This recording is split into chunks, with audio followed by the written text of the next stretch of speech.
Kilometre ಇರುತ್ತೆ LOC ಬಾರ್ಡರ್ನಲ್ಲಿ. ಅಲ್ಲಿಂದ ಒಳಗಡೆ ಅಟ್ಯಾಕ್ ಮಾಡಿ ವಾಪಸ್ ಆಗುವಂತಹ ಸನ್ನಿವೇಶಗಳು ಎಷ್ಟೋ ಬಾರಿ ಆಗಿದೆ. 2016, 2019ರಲ್ಲಿ ಈ ರೀತಿಯಾದಂತಹ ದಾಳಿಗಳು ಕೂಡ ಆಗಿದೆ. ಬಟ್ ಆದ್ರೆ ಈ ಬಾರಿ ಆದಂತಹ ದಾಳಿ ವಿಭಿನ್ನವಾಗಿತ್ತು. ಅದೇ ರೀತಿಯಾಗಿ ವಿಶೇಷತೆಯಿಂದ ಕೂಡ ಕೂಡಿದೆ. 500 ಕಿಲೋಮೀಟರ್ ಒಳಗೆ, ಅದು ಪಾಕಿಸ್ತಾನದ ಒಳಗೆ ನುಗ್ಗಿ ಇಂಡಿಯನ್ ಆರ್ಮಿ ಒಳಗಡೆ ನುಗ್ಗಿ ವಾಪಸ್ಸಾಗಿರುವಂಥದ್ದು. LOCಯಲ್ಲಿ ಭಾರತೀಯ ಸೇನೆಯಿಂದ ಏನು ಫೈರಿಂಗ್ ಆಗ್ತಾ ಇತ್ತು, ಬರೀ ಅದು ಡಿಸ್ಟೆನ್ಸ್ 300 ಕಿಲೋಮೀಟರ್ಸ್ ಅಷ್ಟೇ ಇರ್ತಾ ಇತ್ತು. ಬಟ್ ಆದರೆ ಈ ಬಾರಿ 500 ಕಿಲೋಮೀಟರ್ಗಿಂತ ಹೆಚ್ಚು ಇದೆ ಅನ್ನೋದು ಗೊತ್ತಾಗ್ತಾ ಇದೆ. 500 ಕಿಲೋಮೀಟರ್ ಅಂದ್ರೆ ಒಳಗಡೆ ನುಗ್ಗಿ ದಾಳಿಯನ್ನ ಮಾಡಿರುವಂಥದ್ದು ಭಾರತೀಯ ಸೇನೆ. ಉಗ್ರರನ್ನ ಹೊಡೆದು ಉರುಳಿಸಿದೆ ಭಾರತೀಯ ಸೇನೆ. ಪಹಲ್ಗಾಮ್ ದಾಳಿಗೆ ಭಾರತ ಪ್ರತೀಕಾರವನ್ನ ತೀರಿಸೋದಾಗಿ ಭಾರತ ಪ್ರತಿಜ್ಞೆಯನ್ನ ಕೂಡ ಮಾಡಿತ್ತು. ಅದರಂತೆ ಇದೀಗ ದಾಳಿಯಾಗಿದೆ. ಪಹಲ್ಗಾಮ್ ಭಯೋತ್ಪಾದಕ ದಾಳಿಗೆ ಭಾರತದ ಮಿಲಿಟರಿ ಪ್ರಕ್ರಿಯೆಯ ವಿಧಾನ ಯಾವ ರೀತಿಯಾಗಿ ಇತ್ತು ಅನ್ನೋದನ್ನ ವಿಜುವಲ್ಸ್ ಮುಖಾಂತರ ನೀವು ಗಮನಿಸಬಹುದು. ಗುರಿ ಮತ್ತು ಸಮಯವನ್ನ ನಿರ್ಧರಿಸೋದಕ್ಕೆ ಪ್ರಧಾನಿ ನರೇಂದ್ರ ಮೋದಿ ಅವರು ಫುಲ್ ಹ್ಯಾಂಡ್ ಕೊಟ್ಟಿದ್ರು, ಫ್ರೀ ಹ್ಯಾಂಡ್ ಕೊಟ್ಟಿದ್ರು. ಸಮಯ ಮತ್ತೆ ಯಾವ ಪ್ರದೇಶವನ್ನ ಟಾರ್ಗೆಟ್ ಮಾಡ್ತೀರಿ ಅದು ನಿಮಗೆ ಬಿಟ್ಟಿದ್ದು, ನಾವು ಯಾವುದಕ್ಕೂ ಕೂಡ ಮೂಗು ತೂರಿಸೋದಿಲ್ಲ ಅಂತ ಹೇಳಿ ಸಶಸ್ತ್ರ ಪಡೆಗಳಿಗೆ ಸಂಪೂರ್ಣವಾಗಿ ಸ್ವಾತಂತ್ರ್ಯವನ್ನ ಕೂಡ ನೀಡಿತ್ತು ನಮ್ಮ ಕೇಂದ್ರ ಸರ್ಕಾರ. ಆಪರೇಷನ್ ಸಿಂಧೂರ ಹೆಸರಿನಲ್ಲಿ ಭಾರತ ತಡರಾತ್ರಿ 1:44ಕ್ಕೆ ದಾಳಿಯನ್ನ ಮಾಡಿದೆ. ರಫೇಲ್ ಯುದ್ಧ ವಿಮಾನಗಳನ್ನ ಬಳಸಿ ಪಾಕಿಸ್ತಾನ ಮತ್ತು ಪಾಕಿಸ್ತಾನ ಆಕ್ರಮಿತ ಜಮ್ಮು ಮತ್ತು ಕಾಶ್ಮೀರದಲ್ಲಿರುವ ಭಯೋತ್ಪಾದಕ ಮೂಲ ಸೌಕರ್ಯಗಳ ಮೇಲೆ ಏರ್ ಸ್ಟ್ರೈಕ್ ಆಗಿರುವಂತದ್ದು.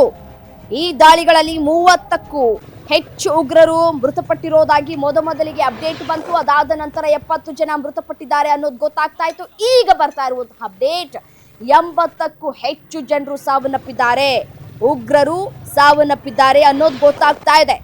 ಉಗ್ರರ 9 ಸ್ಥಳಗಳನ್ನ ಗುರಿಯಾಗಿಸಿಕೊಂಡು ಈ ದಾಳಿಯನ್ನ ನಡೆಸಿದ್ದೇವೆ ಅಂತ ಹೇಳಿ ಭಾರತೀಯ ಸೇನೆ ಹೇಳ್ತಾ ಇದೆ.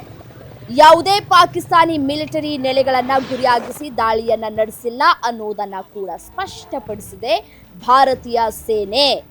ಗುರಿ ಮಾಡಲಾದ 9 ಸ್ಥಳಗಳಲ್ಲಿ ಬಹಾವಲ್ಪುರದಲ್ಲಿರುವ ಜೈಷ್ ಎ ಮೊಹಮ್ಮದ್ ಪ್ರಧಾನ ಕಚೇರಿ ಮತ್ತು ಮುರಿಡ್ಕೆಯಲ್ಲಿರುವಂತಹ ಲಷ್ಕರ್ ಎ ತೊಯ್ಬಾ ಸೇರಿವೆ ಅನ್ನೋದು ಮೂಲಗಳಿಂದ ಸಿಗ್ತಾ ಇರುವಂತಹ ಮಾಹಿತಿ.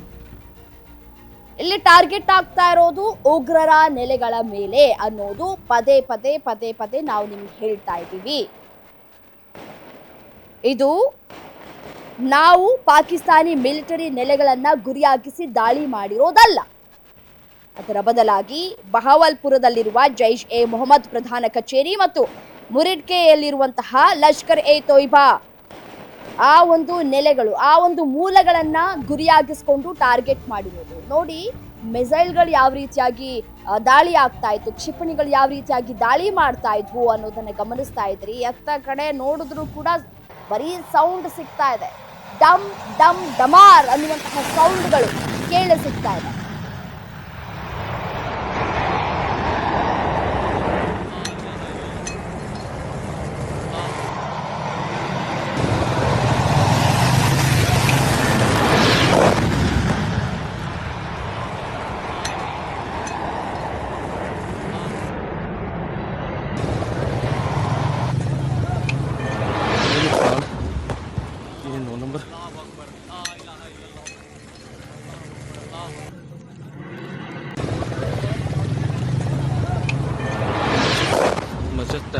مركز عمر كراكندر.